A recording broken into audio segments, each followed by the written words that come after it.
We have big dreams at UNICEF. We believe that this is a moment when, once in a generation, we can change how we think about education, that we could connect every school and every learner and every teacher to the internet in the next few years. And if we could, that education could be the great equalizer in our world coming out of the pandemic. So what the Education Outcomes Fund does is it gives us a new way to think about how we could finance it, how we can get the commitment in public and private sectors to actually make this dream a reality. What we are seeing around the world is that there is immense inequity. So who's not going to school? When the COVID-19 hit, poverty levels rose. Many families could no longer afford to send their boys or their girls to school. And boys end up often being sent to the streets to earn money.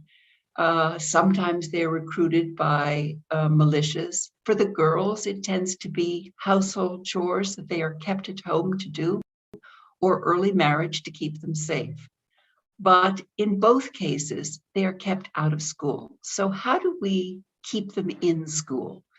We've got to be sure that we connect every child in the world and that they have a chance to get a good education. If we can do that, if we can raise these children out of poverty, that will change our world. So the Education Outcomes Fund and UNICEF are at work on this dream. Right now, we have estimates that more boys will be returning to school after the pandemic is over, or some point during the pandemic, than there are girls. So for every 2 boys that return to school, maybe only 1 girl will return to school. Girls are also behind in their digital literacy. Girls and women tend to not have as many devices for following the internet. 1 out of 3 children did not have access to remote or distance learning. Girls end up being particularly affected by this. So if we get a chance, Elizabeth, to change the world, we want to make it equal for girls and boys. We want every young person everywhere in the world to have a chance at a good education. And that would be a great outcome for us as a partnership.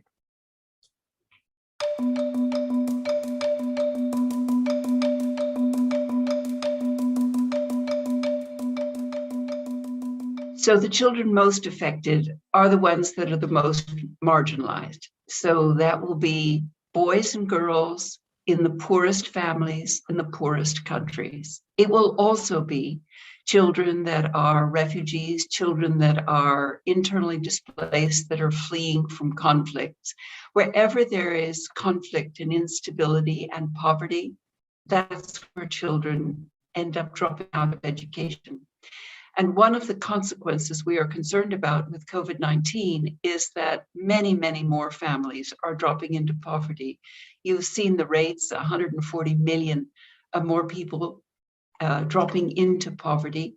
Well, the effect is for children that they just won't be able to get to school. They won't be able to go to school. And children need everything. They need to have the ability to have affordability for tuition, for transportation, for books, and for connectivity, as well as for uniforms. So there's a big need to try to help bolster families who are very poor and who have children who could change the world if they just got a chance to go to school.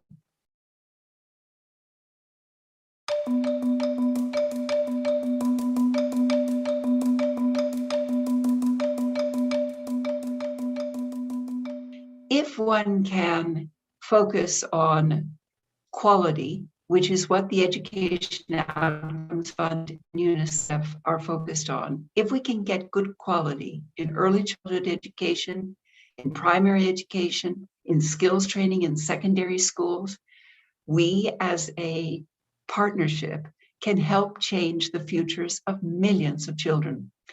$1 billion sounds like it's a lot, but it doesn't go very far. But how it does go far is if public and private partners all work together, we have a common goal, and we know what we want to accomplish. We actually know the answers in education in all of these areas throughout a child's life. And so if we can get them funded, if we get the commitment behind it, if we can get the expertise there, we can get this accomplished. We've got a great opportunity to do it. And then you want to measure it. Are we indeed achieving the results that we anticipate? And those results then become the payout factor for any of our public and private funding. And it's a brilliant idea. It can change the world. And we're hoping that lots more people will join us in the partnership.